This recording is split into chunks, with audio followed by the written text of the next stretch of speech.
Hey, it's Savanna with SCW. We kicked off our 12 Days of SCW this month. We chose to help homeless veterans. That was Stu's cause, and it was really important for us to do it in January. In the colder months, we know organizations who support homeless people, homeless veterans, they need more support.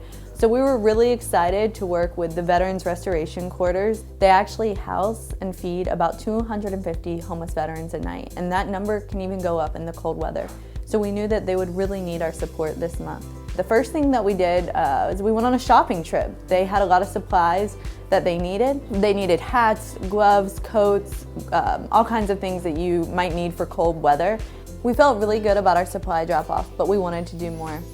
We decided we wanted to sponsor, prepare, and serve a meal. SCW went out and we worked in the kitchen with the chefs. They were so hardworking and so amazing. They were really kind to us, and we saw how much they cared about the work that they do. It was great to work alongside them to prepare the meal. We were so honored to be able to serve a meal to veterans in our community. They were so kind to us. They were so happy to see us, and we were happy to be there. We really would love to go back out to the VRQ again and do this next year. And we would also like you to join us in supporting this great organization this month and throughout the year. Veterans do so much for us, have done so much for us, and we want to support them in any way that we can.